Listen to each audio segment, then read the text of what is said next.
Vache.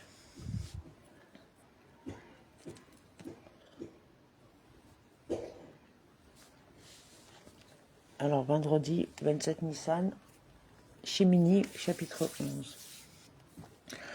L'Éternel parla à Moïse et à Aaron en leur disant, à Moshe et à Aaron. Il a parlé à Moshe pour qu'il parle à Aaron, en leur disant, était-ce pour le faire dire à Élasar et à Itamar, ou bien pour le faire dire à Israël, étant donné qu'il est écrit, parler aux fils d'Israël, verset 2. C'est que la parole a été adressée à Israël. Comment faut-il alors comprendre, en leur disant, à ses fils Élasar et Itamar, parlez ainsi aux enfants d'Israël, voici les animaux que vous pouvez manger entre tous les quadrupèdes qui vivent sur la terre. Parlez aux fils d'Israël, il les a tous mis sur le même plan pour transmettre cette parole, parce qu'ils étaient tous demeurés silencieux et avaient accepté avec amour la décision divine. Celle-ci est la bête, Raya, littéralement vivante, du mot Rayim, vivant. C'est parce qu'Israël est attaché à l'omniprésent et qu'il mérite d'y rester en vie, qu'il l'a séparé de l'impureté et lui a imposé les mitzvot. Mais il n'a rien interdit aux nations du monde. Cela ressemble à un médecin venu examiner un malade. Il permet à l'incurable de manger à discrétion, tandis qu'à celui qui pourra guérir, il spécifie ce qui lui est permis et ce qui lui est interdit, comme expliqué dans le Midrash de Rabbi Taouma. Oui, au XVIe siècle, les rabbins ils se faisaient appeler médecins, docteurs. Celle-ci est la bête. Cela nous apprend que Moshe a empoigné les animaux et les a montrés à Israël. Celle-ci, vous le mangerez. Celle-là, vous ne le mangerez pas. Il a pris même de chaque espèce les animaux aquatiques et la leur a montré. Celle-ci, vous la mangerez, verset 9, tout comme les oiseaux. Et ceci, vous exclurez parmi les volatiles. Verset 13, tout comme les shiratsim. Et celui-ci est pour vous, ce qui est l'impur. Verset 29, Torah Kohanim. Celle-ci est la bête, parmi tout l'animal, à Béhéma. Cela nous apprend que la Béhéma est comprise dans la catégorie générale de Raya, ou l'un 70b. Tout ce qui a le pied corné est divisé en deux ongles parmi les animaux ruminants, vous pouvez le manger.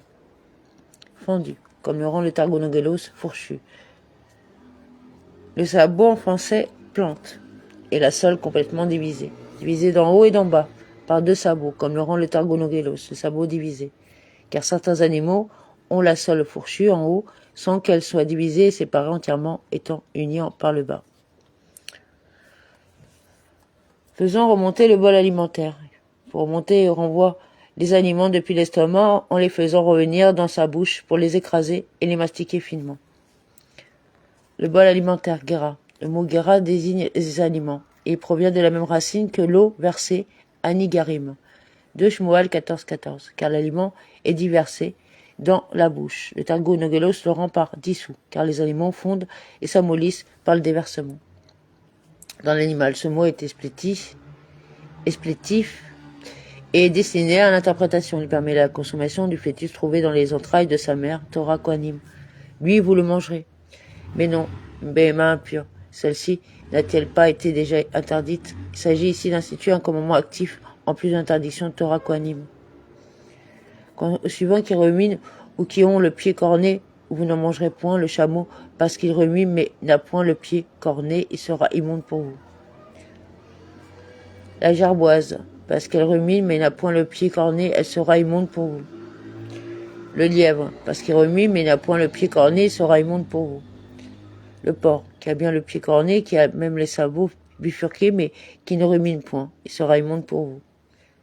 Vous ne mangerez point de leur chair et vous ne toucherez point à leurs cadavres, ils sont immondes pour vous. De leur chair, vous ne mangerez pas. Il n'est ici question que de cela. D'où sait-on qu'il en est de même pour les autres animaux impurs qui ne portent aucune marque de pureté, par un raisonnement à fortiori. S'il y a interdiction pour ceux qui détiennent certaines de ces marques, à plus forte raison pour ceux qui n'en portent aucune. Torah Kohanim. De leur chair, il y a l'interdiction pour leur chair, mais non pour leurs tendons, les nerfs, les cornes et les sabots. Roulin 77b. Et à leur charonne, Nevela, vous ne toucherez pas. J'aurais pu penser que l'interdiction de toucher leur Nevela fut adressée aux Israélim, aussi est-il écrit. Dis aux Kohanim, fils de Aaron, tu leur diras, qui ne se rendent pas impurs pour une âme dans ces peuples. Infra 21. C'est au Kohanim qui s'adresse l'interdiction et non aux Israélim. D'où un raisonnement à fortiori. Si l'impureté causée par le contact avec un mort qui est grave n'est interdite qu'au Kohanim, à plus forte raison, en est-il de celle légère que cause le contact avec la nivella d'un animal. Que signifient alors les mots « vous ne toucherez pas » pendant les fêtes de pèlerinage Rosh Hashanah 16b, d'où la règle selon laquelle on doit se rendre en état de pureté pour monter en pèlerinage. Voici ce que vous pouvez manger de divers animaux aquatiques, tous ceux qui dans les eaux, mers ou rivières, et pourvus de nageoires et d'écailles, vous pouvez en manger. Nageoires, celles qui leur servent pour nager. Roulin 59a. Écailles, cache, Kesset. Ce sont les scames qui leur sont fixés comme dents. Il était vêtu d'une cotte de mailles. Cache Cassim. 1 Shmuel 17.5. Mais tout ce qui n'est pas pourvu de nageoires et d'écailles dans les mers ou les rivières, soit qui pullulent dans l'eau, soit les animaux qui l'habitent, ils vous sont abominables. Vermine, Sheretz. Le mot Sheretz désigne toujours une créature inférieure qui rampe et qui évolue à même le sol. Abominables, ils resteront pour vous, ne mangez point de leur chair et ayez leurs cadavres en abomination.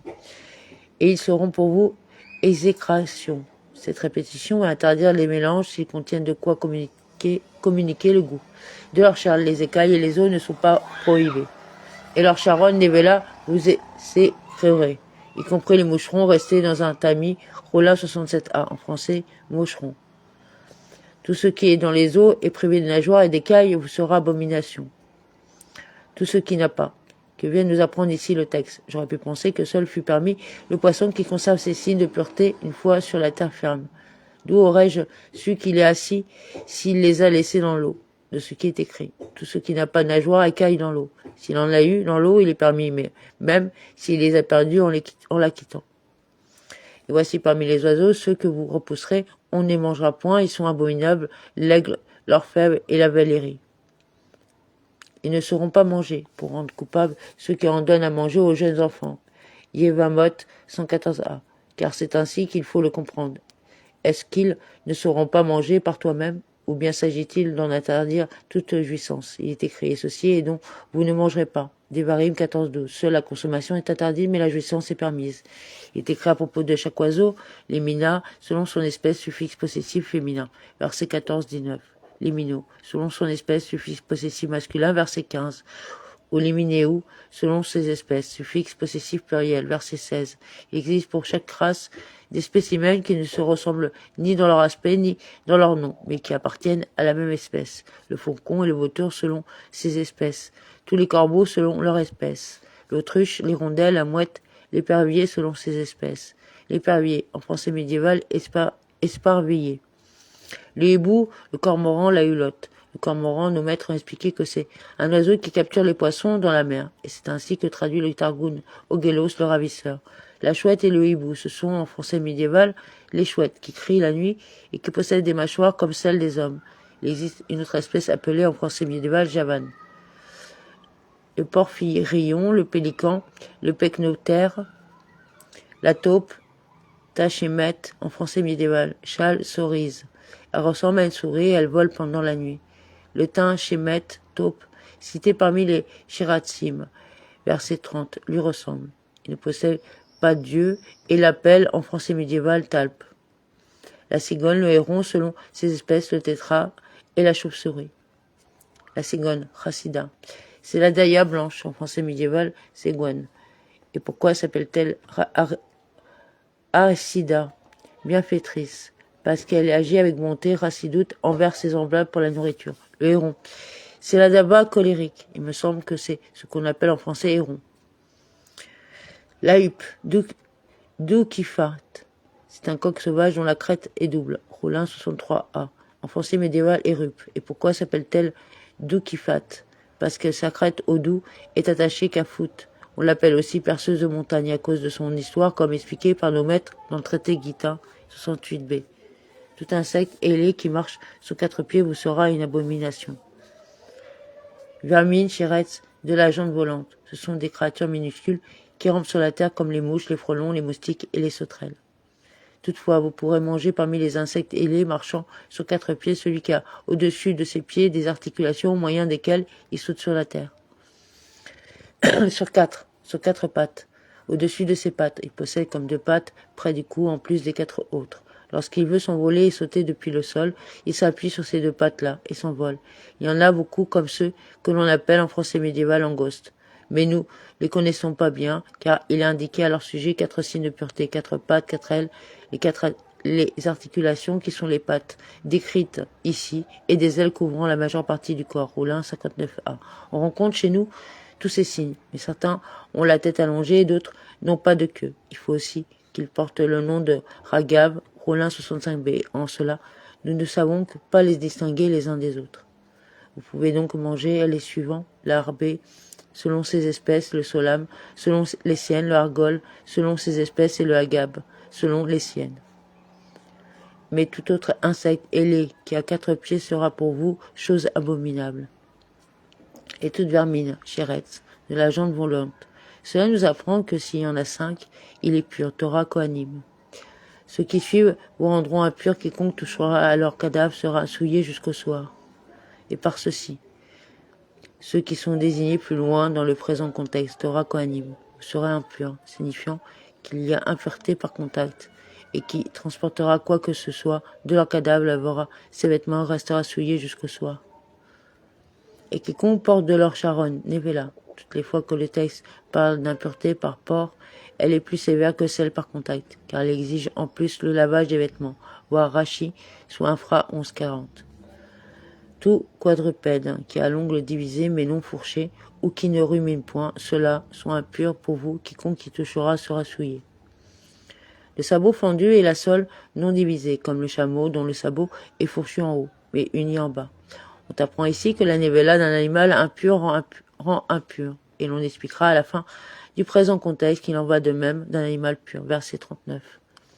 Tous ceux d'entre les animaux quadrupèdes qui marchent à l'aide de pattes sont impurs pour vous. Quiconque touche à leur cadavre sera souillé jusqu'au soir. Sur ses paumes, comme le chien, l'ours et le chat, ils sont impurs pour vous, par contact. Et qui transportera leur cadavre doit laver ses vêtements et rester souillé jusqu'au soir, ils sont impurs pour vous. Voici ceux que vous tiendrez pour impurs parmi les reptiles qui se traînent sur la terre, la taupe, le rat, le lézard selon ses espèces. Et ceci est pour vous ce qui est l'impur. Toutes ces impuretés sont étrangères à l'interdiction de manger. Mais ce sont des impuretés véritables qui rendent impurs. Par contact, empêchent ainsi de consommer la teroma et les offrandes et d'entrer dans le sanctuaire. La loutre, en français médiéval, moustoile. Et le crapaud, en français médiéval, frotte. Il ressemble à la grenouille. Le hérisson, le crocodile, la salamandre, la limace, le caméléon. Le hérisson, en français médiéval, hérisson. Le lézard, en français médiéval, lézarde. La limace, en français, limace. La taupe, en français médiéval, talpe. Ceux-là sont impurs pour vous entre tous les reptiles. Quiconque les touchera après leur mort sera souillé jusqu'au soir. Tout objet sur lequel il entomberait quelque chose d'après leur mort deviendrait impur, soit ustensile de bois, soit vêtement, peau ou sac. Tout objet destiné à un usage quelconque qui doit être passé dans l'eau restera souillé jusqu'au soir et alors deviendra pur. Sera amené dans l'eau, même après son immersion, il demeure impur quant à la teruma, jusqu'au soir, après quoi, et il sera pur au coucher du soleil. Amen, Amen.